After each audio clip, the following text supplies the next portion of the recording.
Greetings, everybody. Welcome back to Weekly Wildlife Wisdom. So far, I've been your host, Zero Yeti, and let's get right into it. The first animal of the week being the common raccoon, also called the washbar or simply the raccoon, is a medium-sized nocturnal and omnivorous mammal and the largest member of the Procyanid family.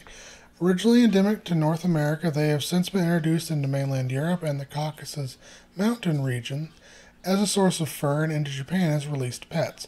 They prefer to inhabit lowland, deciduous, and mixed forests, but can also be found in mountainous areas, marshes, prairies, and urban areas, where they consume a wide variety of food, such as fruit, invertebrates, nuts, seeds, fish, amphibians, eggs, honey, fungi, hatchling birds and reptiles, grains, small rodents, carrion, shoots, tubers, and most famously garbage.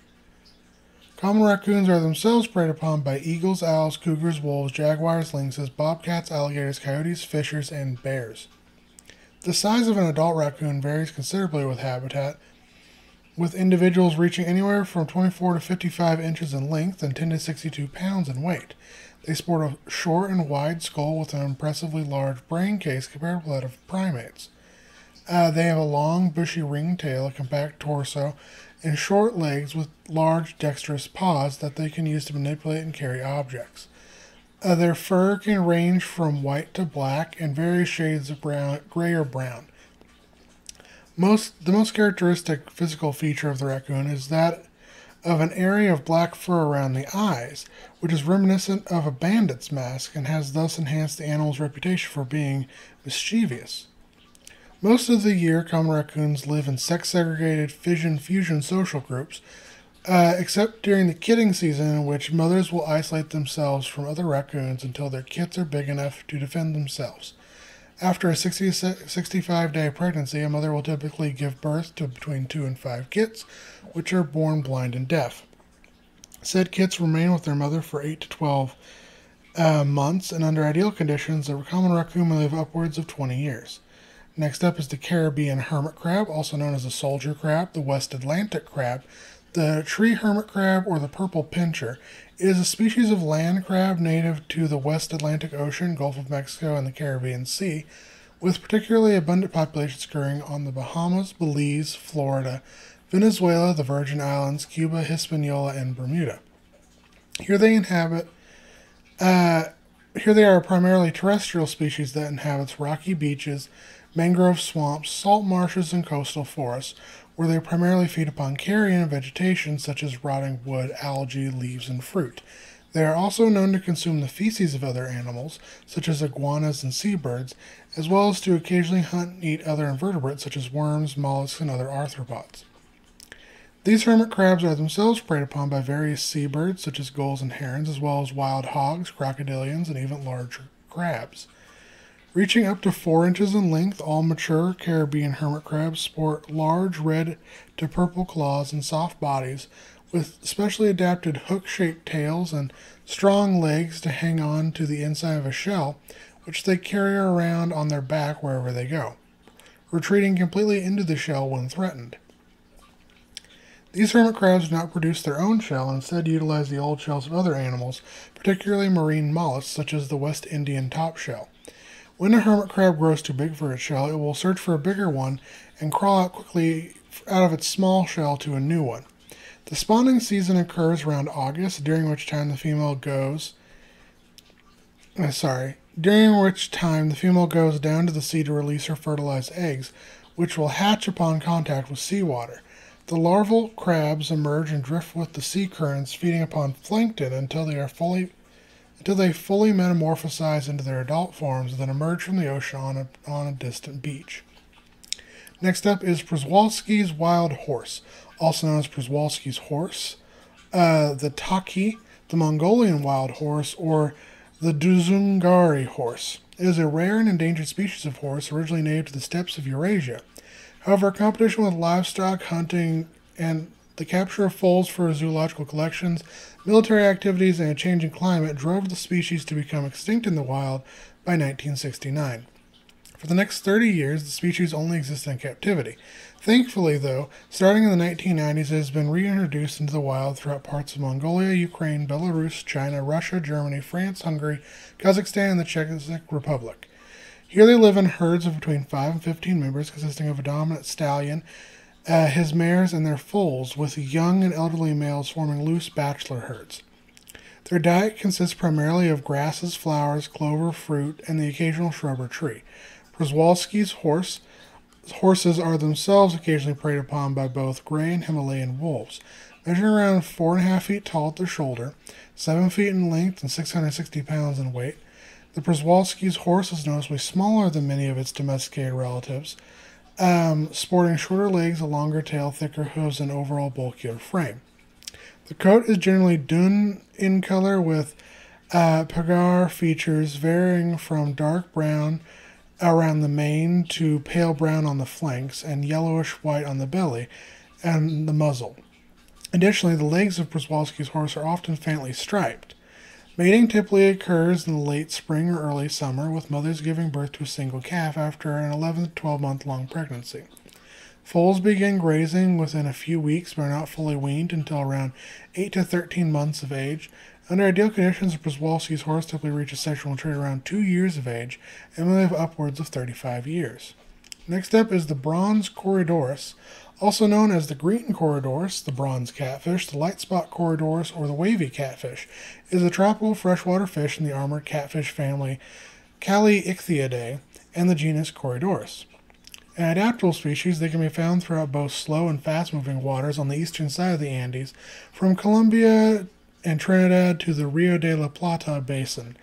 They do, however, show a preference for warm, quiet, shallow waters with soft, muddy bottoms where they travel in schools of 20 to 30 individuals in search of food, such as worms, crustaceans, insects, and vegetation. Females are slightly larger than males, at around 3 inches compared to males at around 2.5 inches in length. They sport a yellow or pink body with a white belly, a blue-green head and back, and a yellow or pink color fin on their fins. Additionally, albino individuals are remarkably common. As is common with most Corydoras, the dorsal, pectoral, and adipose fins have additional sharp barbs, which possess mild poison that can cause considerable irritation to would-be predators. In addition to utilizing their gills like any other fish, these catfish are known to survive low oxygen conditions by coming to the surface of the water and swallowing oxygen, which can then diffuse from their gut into their bloodstream. Reproduction occurs with the onset of the rainy season, during which time a female will mate with multiple males simultaneously through a rather unique method known as T-positioning, wherein the female will attach her mouth to the male's genital opening and drink his sperm. The sperm rapidly moves throughout her intestines and is discharged together with her eggs into a pouch formed by her pelvic fins. This allows the female to deposit 200 fully fertilized eggs at her leisure. These eggs hatch in about a week, and under ideal conditions, a bronze Corydoras may live upwards of 10 years. Next up is the lesser Roadrunner, which is a large, long-legged member of the cuckoo family, Cuculidae, which, along with its larger relative, the greater Roadrunner, makes up the genus Genionix. They are native to El Salvador, Guatemala, Honduras, Mexico, and Nicaragua, where they inhabit arid lowlands, agricultural fields, the summits of stratovolcanoes, such as Conchuga, San Miguel, Santa Ana, and San Salvador. Here they are a diurnal species which, although capable of limited flight, prefers to spend most of its time on the ground, running around up to 20 miles per hour in search of food in the form of seeds, fruit, amphibians, small reptiles, large insects, and carrion. They live alone or in mated pairs, with their calls being a series of soft cooing with about 1 note per second, made up of 3 to 7 times in a descending scale.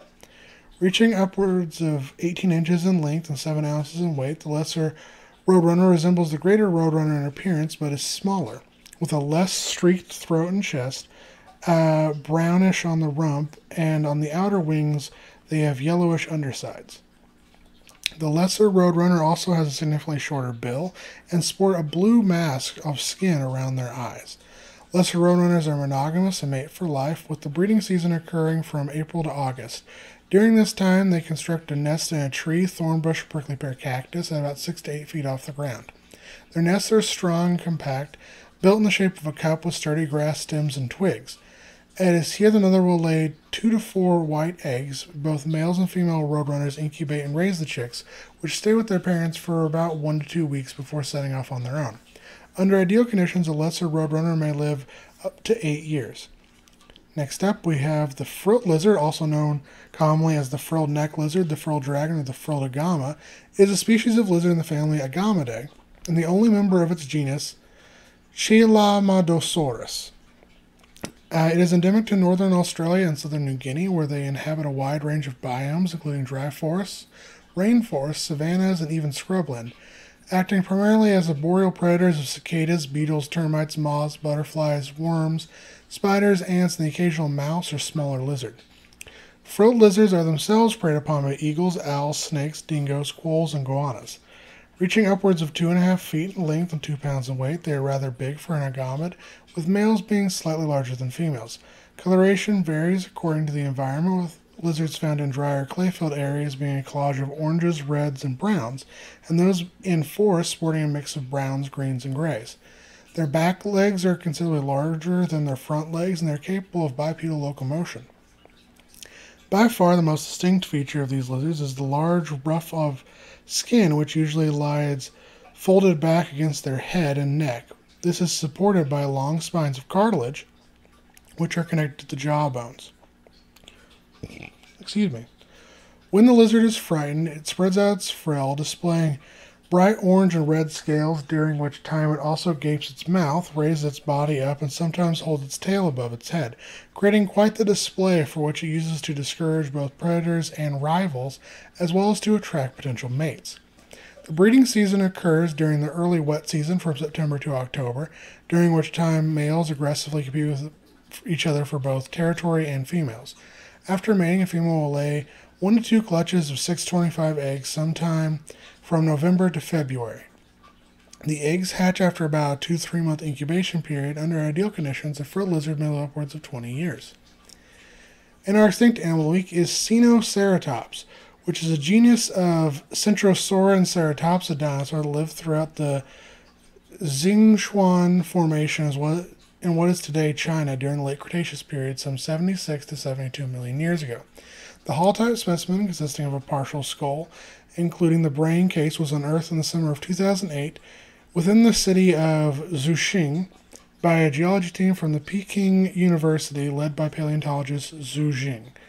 The genus name Sinoceratops means Chinese horned face and is derived from the word Sino, referring to China, from the Latin Sina, and the Greek word keras, meaning horn, and ops, meaning face, with the specific name Zhuchi genus referring to the location of its discovery. Since 2008, 2 other specimens consisting of skulls and part of the neck and back vertebrae have been discovered. The unearthing of these specimens was a pivotal discovery, as it was the first ceratopsin known from Asia, with Sinoceratops and the much smaller Tyrannoceratops being the only ceratopsids known to have lived outside of North America. Reaching upwards of 19.5 feet in length, 6.5 feet tall at the hip, and over 2 tons in weight, Sinoceratops ranks amongst the largest known centrosaurians, and it can be distinguished by its short, hooked nasal horn and distinct lack of brow horns. It additionally sported a short neck and frill with a series of forward curving hornlets that gave the frill a crown-like appearance, and inside this row of hornlets there was a series of low knobs on the top of the skull, which are not seen in any other horned dinosaur. In life, Sinoceratops would have inhabited river deltas and floodplains, browsing on low to medium vegetation alongside turtles, crocodilians, crustaceans, various fish, and other dinosaurs such as the titanic hadrosaur Shantungosaurus, the smaller titanosaur Zhuxing titan, the leptoceratopsid Xenoceratops, and the Asian tyrannosaur Zhuxing tyrannus. As always, take care to my guys, gals, and non-binary pals.